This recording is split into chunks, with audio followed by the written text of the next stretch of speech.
अस्सलाम वालेकुम प्यारे दोस्तों। आज हम आपको एक सच्चा और इब्रतनाक वाक्य सुनाने वाले हैं। अब जैसे कुरान में यह बताया गया है कि आय के किस तरह के स्रोत हलाल हैं और किस तरह के हराम, कुरान इस बात की इजाजत नहीं देता है कि जीवन जीने के लिए आय होनी चाहिए, वह चाहे जिस तरीके से हो। इसीलिए जुआ, ब्याज, चोरी, धोखाधड़ी, जबरन वसूली जैसे कामों से की जाने वाली आय को हराम की श्रेणी में रखा गया है। दोस्तों, जो शख्स अपने गुनाह के बाद तौबा कर ले और सुधर जाए तो अल्लाह उसकी तरफ तौबा कर लेगा। बेशक अल्लाह बड़ा माफ करने वाला मेहरबान है। इसीलिए अगर तुम कोई हराम काम करते हो तो अल्लाह से माफी मांगो, उस हराम काम को दोबारा न करने का संकल्प करो और कुछ अच्छे काम करो, जैसे दान देना या सुन्नत की नमाज पढ़ना, जैसा कि कुरान भी हमें बताता है। कुरान और हदीस की विद्वानों की व्याख्या के आधार पर अलग अलग मजहब या कानूनी विचारधाराओं के विचार इस बारे में काफी भिन्न हो सकते हैं। हराम कार्य किसी न किसी तरह से नुकसान पहुंचाते हैं और इसलिए अगर कोई मुसलमान ऐसा करता है तो उसे पाप माना जाता है। हलाल और हराम का इस्तेमाल पैसे के संबंध में भी किया जाता है। माल अल हराम का मतलब गलत तरीके से कमाया गया धन है और यह उन लोगों पर विनाश लाता है जो इस तरह के साधनों से अपना जीवन यापन करते हैं। बिस्मिल्लाह रहमान रहीम। एक जालिम बाप ने अपनी ही 4 बेटियों से शादी कर ली। यह अजीबोगरीब और नाकाबिले यकीन वाकया समझने के लिए वीडियो को एंड तक जरूर देखें। नाजरीन, 4 बहनें थीं जो अपने वालिद से बहुत ज्यादा मोहब्बत करती थीं। उन्होंने अपनी माँ को तो कभी नहीं देखा था। उनके घर में किसी चीज की कमी नहीं थी। उनके अब्बा हर चीज का ख्याल रखते थे। उनके खाने पीने का खूब ख्याल रखा करते थे। उनका बाप हर वक्त घर में रहता था और बाप की नजरें हर वक्त बेटियों के वजूद के आसपास होती थी। उन 4 बहनों के वालिद ने ना ही तो उन्हें कभी स्कूल जाने दिया और ना ही उन्हें कोई अरबी तालीम दिलवाई, सिर्फ घर में ही रखता था और जब बाहर जाता था तो दरवाजा बाहर से बंद करके फिर जाता था। उनको पढ़ाई का बहुत शौक था।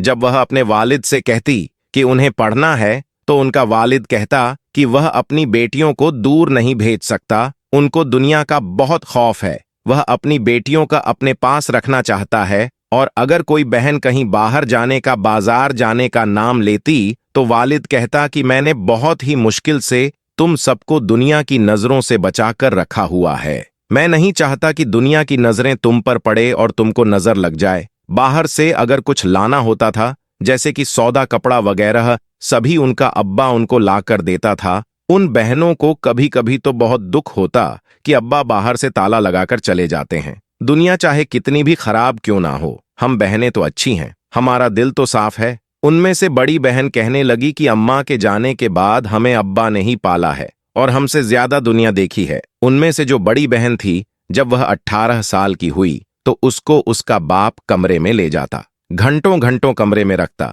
जब वह बाहर आती तो डरी हुई सहमी हुई होती। जब दूसरी बहनें पूछती कि क्या हुआ है तो डर के मारे खामोश हो जाती। बड़ी बहन रोते हुए कहने लगी कि पता नहीं हमारी यह जेल जैसी जिंदगी से कब जान छूटेगी। एक मर्तबा ऐसा हुआ कि बड़ी बहन खिड़की से बाहर जाना चाहती थी कि वह दुनिया देख सके और उसको उसके अब्बा ने देख लिया। उसको बालों से पकड़कर घसीटता होता हुआ अंदर लेकर आया और उसके ऊपर बहुत ही गुस्सा किया। इतना गुस्सा उनके अब्बा ने पहले कभी नहीं किया था। दूसरी बहनें भी अब्बा का गुस्सा देखकर सहम गई और उनके अब्बा ने उसको बहुत बुरा भला सुनाया। फिर जब उनके अब्बा का गुस्सा ठंडा हो गया तो वह बाहर चला गया। थोड़ी ही देर बाद वह काजी को अपने साथ ले आया और बड़ी बहन को कहा कि आओ मेरे पास बैठो। बड़ी बहन जब पास बैठी तो अब्बा ने कहा कि ए काजी साहब, मेरा और इसका निकाह पढ़िए। ये सुनकर जैसे तमाम बेटियों के पैरों से जमीन ही खिसक गई हो। उनको लगा कि कहीं अब्बा किसी और के साथ शादी कर रहे हैं, लेकिन उनके अब्बा ने तो जुल्म की हर हद पार कर दी थी। बेटियां बहुत रोई, बहुत तड़पी। बेटियों को पता था कि एक बेटी का निकाह बाप के साथ नहीं हो सकता, लेकिन वह मजबूर थी। क्या कर सकती थी? ना ही तो वहां से भाग सकती थी क्योंकि उनका बाप बाहर से ताला लगाकर जाता था और ना ही किसी को बता सकती थी क्योंकि उनके घर पर कोई नहीं आता था। थोड़ी ही देर बाद बड़ी बहन का निकाह बाप के साथ हो गया और उन सब बहनों को सब्र का घूंट पीना पड़ा। उसके बाद उसके अब्बा ने अपनी बड़ी बेटी का हाथ पकड़ा और उसको अपने कमरे में ले गया। सभी बहनें अपनी बेबसी पर रो रही थीं। कल जो उनकी बड़ी बहन थी, आज वह उनके लिए मां बन चुकी थी। वह रात उन बहनों के लिए बहुत भारी थी। यह देखकर दूसरी बहनों के दिल में भी खौफ आ गया कि कहीं हमने भी अपनी मर्जी की तो अब्बा हमारे साथ भी यही करेंगे। अगले रोज जब बड़ी बहन बाहर आई तो बड़ी बहन का चेहरा रो रो कर सूज चुका था। उसकी हालत ऐसी थी कि दूसरी बहनों से देखी नहीं जा रही थी। बड़ी बहन ने हालात के सामने सर झुका दिया था। बड़ी बहन ने तो अपनी हार तस्लीम कर ली, लेकिन बड़ी बहन से जो छोटी बहन थी उसने सोच रखा था कि अगर अब्बा मेरे साथ ऐसा करेंगे तो मैं उनके सामने हार नहीं मानूंगी। इस बात का उसके अब्बा को भी पता था कि यह मेरी बेटी मुझसे शादी नहीं करेगी, इसलिए अब्बा ने दूसरे दिन काजी को बुलवा लिया और दूसरी बहन का निकाह जबरदस्ती किसी और के साथ कर दिया। उसका निकाह किसके साथ किया ये कोई नहीं जानता था। वह रुखसत होकर ऐसे गई कि दोबारा कभी पलट कर वहां ना आई। वह बहनें नहीं जानती थीं कि हमारी बहन कहाँ गई है। उनके अब्बा की हरकतों की वजह से अब वह बहनें कोई बगावत नहीं करती थी, बहुत डरी और सहमी रहती थी। अब वह बहनें अच्छी तरह जान चुकी थी कि जो भी हमारे अब्बा की मर्जी के खिलाफ कोई कदम उठाएगा तो उसका अंजाम बहुत ही भयानक होगा। और इसी तरह बड़ी दो बहनें अपने अंजाम को पहुंच गई थीं। बड़ी बहन से उसके अब्बा ने शादी कर रखी थी। वह हर वक्त डरी, सहमी, घबराई और रोती रहती। इसी तरह 6 माह गुजर गए और अब उस जालिम बाप ने अपनी तीसरी बेटी से शादी कर ली। उसकी कोई गलती नहीं थी, सिवाय उसके कि वह उन बहनों में सबसे ज्यादा खूबसूरत थी। 2 बहनें अब्बा के निकाह में चली गईं और एक बहन को न जाने अब्बा ने किसके साथ रुखसत कर दिया था। अब पीछे एक बहन बच गई थी जिसको अपने बारे में सोचकर बहुत ही खौफ आ रहा था कि न जाने अब्बा मेरे साथ क्या करेंगे। ऐसे ही दिन गुजर रहे थे कि बड़ी बहन उम्मीद से हो गई और उनके अब्बा ने बड़ी बहन को वापस दूसरी बहनों के कमरे में भेज दिया और जो उसने अपनी दूसरी बेटी से निकाह किया था अब उसको अपने पास रखने लगा था। अब बड़ी बहन की जगह छोटी बहन इस्तेमाल होने लगी थी। दूसरा दिन हुआ तो जिसको अपने निकाह में लिया था वो बेटी भाग गई। अब्बा कहने लगा कि वह रात के अंधेरे में पता नहीं कहाँ चली गई है। जो लड़की आज तक घर से बाहर नहीं निकली थी वो भला भागकर कहाँ जा सकती थी। ना ही वह कभी घर से बाहर निकली थी और ना ही वह पढ़ी लिखी थी। अब पीछे 2 बहनें बचीं। एक वो बहन जो हामला हो गई थी और एक वो बहन जो कंवारी थी और दूसरी 2 बहनों में से एक बहन तो भाग गई और दूसरी को अब्बा ने पता नहीं किसके साथ भेज दिया था। अफसोस के जो मुहाफिज था अब वहीं लुटेरा बन चुका था। एक बाप अपनी बेटी का मुहाफिज होता है, लेकिन अब बाप ही लुटेरा बन चुका था। हामला बहन की तबीयत अब दिन ब दिन बिगड़ती जा रही थी और उसका अब्बा दिन ब दिन ऐसे खुश होता जा रहा था। रोज ही जब सुबह होती तो हामला बहन बहुत ही रोई होती थी। अब उस बहन के हमल को 7वां महीना लग चुका था। अब हामला बेटी उस जालिम बाप के लिए किसी काम की नहीं रही थी। अब उसने सोचा कि मैं अपनी छोटी बेटी से शादी कर लेता हूँ। छोटी बेटी को भी अब यह महसूस हो चुका था कि अब्बा मेरे साथ भी यही करेंगे और फिर वही हुआ जिसका डर था। उसके अब्बा ने कहा कि वह उससे निकाह कर रहा है क्योंकि उसकी बड़ी बहन बहुत बीमार हो गई थी। अब उस जालिम को अपनी छोटी बेटी की जरूरत थी। छोटी बेटी कदमों में गिर गई कि अब्बा मेरे साथ ऐसा मत करो। छोटी बेटी बहुत रोई, बहुत मिन्नतें की कि अब्बा मेरे साथ यह गुनाह ना करो, लेकिन छोटी बेटी की बातों का उस जालिम पर कोई असर ना हुआ। उसने अपने पांव से ठोकर मारी और कहा कि अब तेरी इतनी हिम्मत हो गई है कि तू मेरे आगे जुबान चला रही है और इस दिन के लिए मैंने तुझे पाल पोस कर बड़ा किया है और इस दिन के लिए तुझ पर लाखों खर्च किए थे। उसके अब्बा ने जैसे ही छोटी बेटी को बालों से पकड़ा तो बड़ी बेटी बीच में आ गई और कहने लगी कि यह छोटी है, इसको कुछ पता नहीं है, छोड़ दो, अभी वह 14 साल की है। उसके अब्बा ने उसको एक जोर से थप्पड़ मारा और गिरा दिया और कहने लगा कि मुझे तेरे हमल का ख्याल ना होता तो मैं तुझे मजा छकाता। उसी शाम उसका अब्बा काजी साहब को ले आया। छोटी बेटी का रोना धोना वैसा ही था और उसने अपनी छोटी बेटी से शादी कर ली। अब वह भी अपने बाप के साथ निकाह के रिश्ते में बंध चुकी थी और उसका बाप हद से ज्यादा खुश लग रहा था। उनके बाप ने जैसे रिश्तों को पमाल किया था, कोई बाप ऐसा सोच भी नहीं सकता था। शाम होते ही उसकी अब्बा ने अपनी छोटी बेटी को कमरे में बुलाया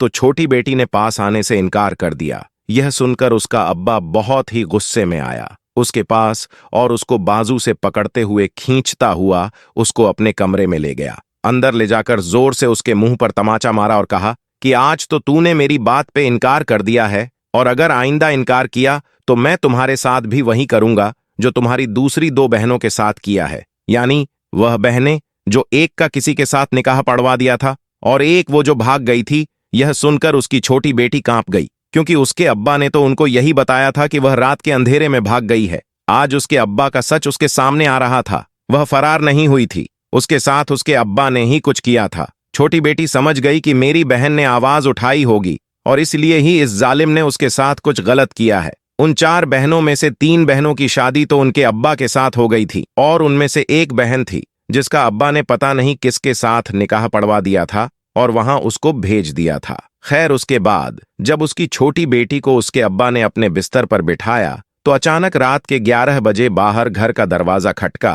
उनके घर में कोई नहीं आता था। उनका अब्बा जब जाता तो बाहर से ताला लगाकर जाता था और ना ही कोई रिश्तेदार था। उनका अब्बा कुछ घबरा सा गया। उनके अब्बा ने उन 2 बहनों को कमरे में बंद कर दिया और खुद दरवाजा खोलने के लिए चला गया।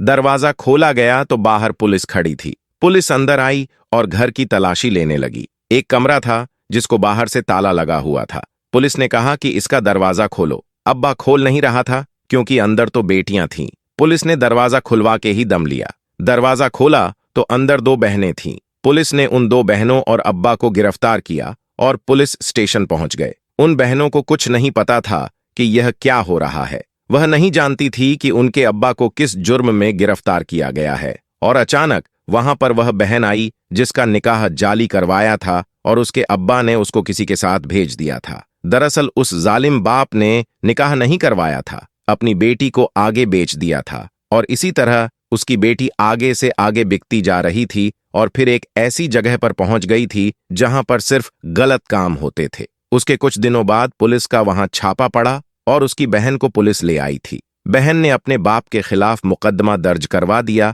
और बताया कि कैसे वह अपनी बेटियों को अपने घर रखता है और उनसे शादी करता है और उनको बेच देता है। पुलिस ने बारी बारी उन बहनों से बयान लेना शुरू किए तो सारा सच सामने आ गया और वह बेटी जिसका नाम लिया था कि वह रात के अंधेरे में भाग गई है, दरअसल वह भी भागी नहीं थी, उसको भी फरोख्त किया था। जब पुलिस ने उस जालिम को पीटना शुरू कर दिया तो उस जालिम बाप ने सच बक दिया। वह जालिम कहने लगा कि मैं इनका बाप नहीं हूं, मेरी एक टीम है, हम बच्चियों को अगवा कर कर लाते हैं और उन्हें पालकर फिर उनको फरोख्त कर देते हैं और जो लड़कियां हामला हो जाती हैं, अगर उनके बेटे होते हैं तो वह फकीरों को दे देते हैं और अगर बेटियां होती हैं तो उन्हें पालकर आगे बेच देते हैं। एक लड़की उनको लाखों रुपए कमाकर दे देती थी। यह सब सुनकर उन बहनों के कदमों से जमीन ही खिसक गई, क्योंकि ना ही तो वो उनका बाप था और ना ही वो बहनें आपस में बहनें थीं। उनके जाली बाप ने एक सच और भी बताया कि हमारा एक गुरु है, मेरे साथ जो लोग हैं वह दूसरे शहर में हैं, वह बच्चियां अगवा करके मुझे देते हैं और मैं यहां से बच्चियां अगवा करके उन्हें देता हूं। उस जाली बाप का ताल्लुक बहुत से लोगों के साथ था जहां से वह हराम का पैसा कमा रहा था। पुलिस ने उस जालिम इंसान को गिरफ्तार कर लिया और उन बहनों को वापस भेज दिया। वो बहनें जब घर वापस आईं तो आसपास वाले लोग देखकर हैरान थे कि यह इतनी बहनें इस घर में रहती हैं। अब वह बहनें अपनी जिंदगी खुशहाली में गुजारने लगीं और उनके जाली बाप के साथ जो दूसरे लोग थे वह भी पकड़े गए थे। और ऐसे लोग आज भी दुनिया में घूम रहे हैं। अपने बच्चों की खुद हिफाजत करें और उन्हें घर से बाहर अकेला ना जाने दें। और ऐसे दरिंदे लोग आज भी बच्चों को अगवा करके उन्हें आगे फरोख्त कर देते हैं और मासूम बच्चे अपने माँ बाप से दूर होकर जिल्लत की जिंदगी गुजारते हैं। जो आदमी अल्लाह के डर से रोता है वह नरक में प्रवेश नहीं करेगा जब तक कि दूध उसके थन में वापस ना आ जाए और धूल पैदा ना हो जाए। अल्लाह की खातिर और नर्क का धुआं कभी एक साथ नहीं रहेगा। नाजरीन, यह वीडियो बहुत ही मालूमात थी। इस वीडियो को आगे जरूर शेयर करें और इस तरह की वीडियोस देखने के लिए हमारे चैनल को भी जरूर सब्सक्राइब कर लें और साथ ही बेल आइकन को प्रेस कर लें। आपसे फिर मुलाकात होगी एक नई वीडियो के साथ। तब तक के लिए आप सभी को अल्लाह हाफिज।